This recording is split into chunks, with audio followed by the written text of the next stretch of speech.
Hi, welcome back. My name's Destiny, and tonight we're going to talk about my Cycle 4 wrap up. So, I have read quite a few books this cycle. I don't know how many. We're gonna try to talk this through. I hope this sounds okay because my mic has died twice. I'm exhausted, I'm ready for bed, and I just want to get this filmed. I have one other video I want to film tonight, and then I'm going to hopefully edit this tomorrow. We shall see. If the sound is downright just disgusting, this won't see light of day. But I have a feeling that it will be fine. It might not be up to my standards, but you should be able to hear me just fine. So, Cycle 4, I started out the cycle very, very strong with a Frida book. I finished The Wife Upstairs by Frida McFadden. This one is like every Frida book. It is an unserious, nonsensical, that's the word I'm looking for, thriller. It is a popcorn thriller. If you don't like those, I completely understand. I'm not here to psychoanalyze a book. I am not here to analyze a plot. I am not looking for plot holes, just so you know. I am here for a good time, not a long time. And Frida, all of her books are the embodiment of that. The Wife Upstairs follows a woman who is minding her business getting freaking breakfast. She is excited because she has a job interview. She's looking nice for her job interview. And she notices across the way a little old lady choking on a piece of sausage. She runs up and tries to, and successfully actually, saves the little old lady's life. And it turns out that she decided that her panties are going to be in a wad and that this woman tried to kill her. And little lady starts yelling and screaming about how this girl has tried to kill her, even though she just saved her life. This very, very handsome man walks up and explains, no, she did not try to kill you. Yes, she just saved your life. The little lady doesn't believe either one of them. She dumps her cold coffee all over our interviewee and runs out of the diner, pissed off because her life has been saved. And in that moment, as we most of us do when things aren't going right and it seems everything's getting fucked up, she vents to the man in front of her, are you fucking serious? Now I'm covered in coffee. I had a job interview in 15 minutes. There's no way I'm making it home, changing, and getting to my interview in time. I'm fucking screwed. And now I'm going to be homeless. And she's just venting it out. He goes, you know what? I was here for an interview for somebody else to help my wife because she fell down the stairs. She had a terrible accident and now needs someone to just sit with her during the day. You just have to read to her, keep her company basically while I'm working. She's like, okay, that sounds suspicious. Very fucking suspicious. He says, why don't you go clean yourself up and then we'll have this conversation. We'll do an interview. And she's like, well, fuck it. Why not? Shit. I've already ruined one. You seem kind of okay. Let's go do this. So she sits down to a job opportunity that seems too good to be true. One of those that you go, are you a mass murderer? Because I'm starting to think you are. This is just too sweet of a deal. And so he offers her the job. She's like, no, I don't think so. And he's like, how about this? How about you come in the house? You can scope everything out. If you don't want to take it, fine. That's your decision. So she goes to their home and realizes that everything seems perfectly normal. His wife is what he said she was. She's sick and just needs someone to sit with her. So obviously she takes the job and the book goes on from there. I gave this 5 stars. It was immaculate. Again, I'm not looking to pick apart a timeline. None of that is my concern. I am looking for a good time, not a long time. Next, I finished the second in the Sworn Soldier series by T.K. Fisher, and that is What Feast at Night. This one follows Alex.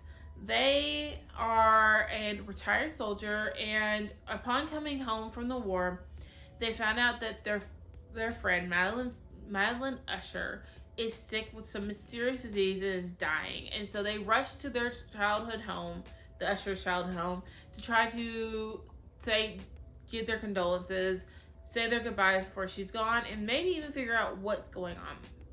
And the first one has what we have themed mushroom horror as a part of it, and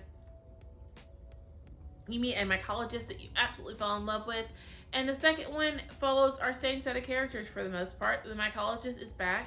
This time, Alex is taking them to their home, their hunting cabin that their parents owned, and they're going to allow the mycologist to survey the land and survey the mushrooms and fungus in the area. And this one's much more of a ghost story. I gave it 4.5 stars because honestly I just wanted more lore. I wanted to know more. I wanted to know, I guess, a little bit more of how we got to where we're at. I feel like there was a piece missing somewhere in there, and that could just be me and not reading a bunch of novellas, but I felt like something was missing there. Next,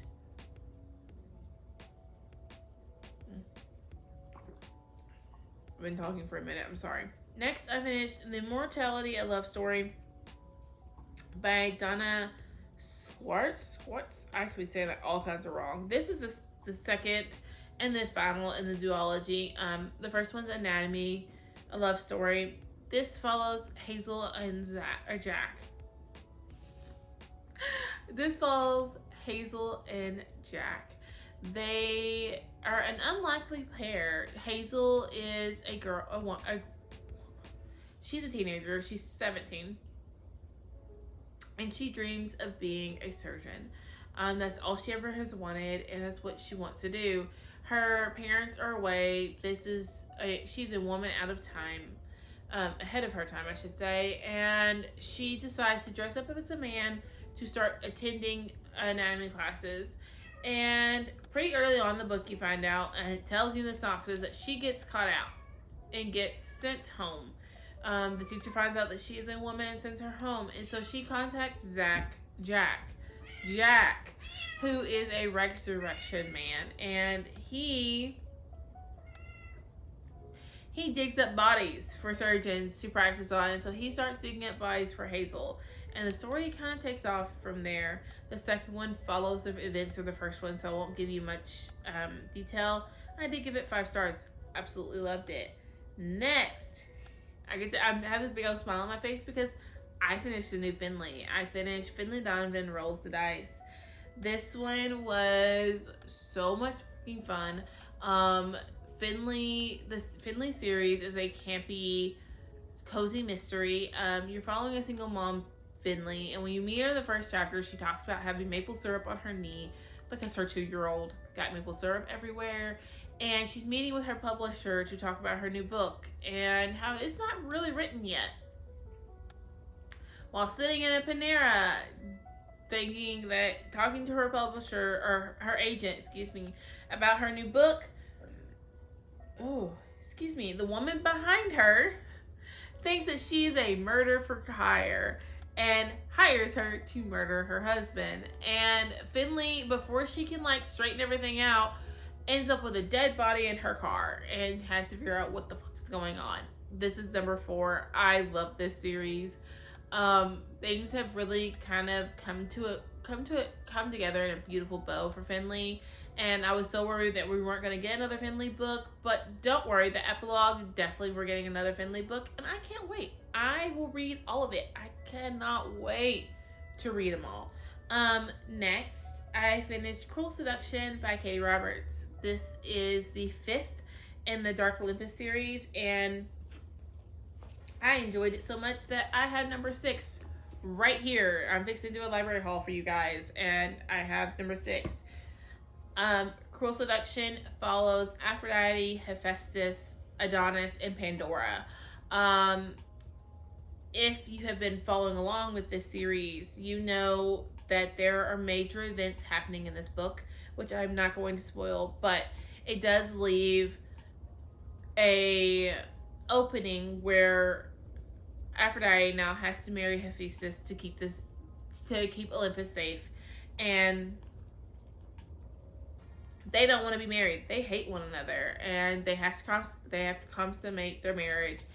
Aphrodite is trying to keep a leg above Hephaestus. She's trying to keep him under control and keep him kind of scatterbrained so he can't think too clearly. And she ends up dating his best friend Pandora, and they kind of hit it off. And Pandora understands that there's a good chance Aphrodite's just doing this to get under his skin, but she starts having feelings for her as well. Well, two can play that game. Hephaestus decides that, you know what? I'm going after X. I'm going to go get Adonis. And he does. And so that relationship starts to blossom. It starts out as a revenge plot for Adonis to get back at Aphrodite and to help Hephaestus get a leg up on her. And they all end up, tangled, because seduction is nothing less than seduction. It is so good. I gave it 5 stars. Absolutely loved it. I love their dynamic. I love the way they came together. I think it moved the plot along beautifully while also giving us our fleshed out characters that Katie's really, really good at doing. I think that all of Dark Olympus, it definitely moves that storyline along and helps blossom those characters. I felt the same way about the Wicked Villain series. There is an underlining plot going through all of these, but if you wanted to pick one up and just read it as a standalone, you definitely could. Next, I read one that I may be I may be lowering the rating on, and that is the London Seance Society. This one,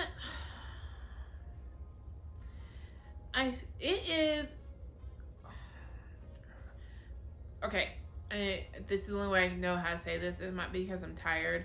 It is like a straight girl tried writing a gay book. This would have been better without the gay parts in it. And yes, I said it. As a full lesbian, I said it. The London Seance Society follows a young lady who her sister has been murdered, and when her sister is murdered, she goes to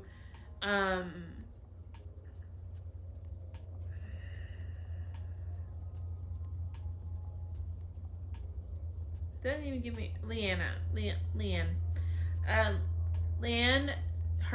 Leanne's sister has been murdered, and she knows her sister played in the occult, that she believed that there was another side, that she believed in ghosts, and that she followed Vivienne, who leads seances. Like, she is known for being a medium and being the woman who can do seances and speak to the dead. She has solved many cases that way. She's helped many law enforcement. She lives in Paris, so Leanne decides to go to Paris to see if Vivienne will help her solve her sister's murder, and to learn how to do what she does so that she can speak to her sister and find out who killed her sister. And I say it's like a straight girl writing a gay book because all the queerness just comes out of nowhere and feels very forced, in my opinion. And I didn't feel like it was natural at all. And I gave it 3 stars. I might take it down to 2 because it was just meh. Like, there's no other way to put it. It was meh. She wrote The Last Apothecary, which I absolutely loved. Even though it wasn't what I thought it was, I loved it so much. It was so well written. I was entranced. I still vividly remember those characters. Like, they feel like old friends. This one, on the other hand, just fell on its face compared to that. Yeah, I have nothing else to say. I really did not like it. Then, lastly, I finished 0 Days by Ruth Ware. This is another one of an author who I have loved books from her before. I have read Death of Mrs. Westaway. I have read Turn of the Key. And I've read Woman in Cabin 10. I enjoyed all of them. I loved The Death of Mrs. Westaway, and I loved Turn of the Key. Woman in Cabin 10 was like a meh for me, but it was still enjoyable. 0 Days, I knew who did it from the very beginning, and I was mad about it. And when I got to the ending and realized I was right, I called all of it. I was so upset. It was not what I have come to think of as a Ruth Ware book. Ruth Ware to me is another like Frida, where I expect twists and turns and just what the just happened kind of moments. 0 Days gave me none of that. I gave it 3 stars, which I still am definitely sticking with. Yeah, I hope the rest of Ruth's books aren't like this, because I do want to pick up another Ruth Ware. But if they're going to be as predictable as this one was, I'm not really interested. But I think every author out there, they're not all of their books are going to be for you. And that's just what I'm finding here. I do have one Frida that just wasn't for me. So I think that's just where we land. But that's everything I read this cycle. What about you? Or where I read in cycle 4. What about you? What was your favorite book you read this cycle? Or what was your least favorite book? Let's talk about it, and I'll see you on my next one. Bye, guys.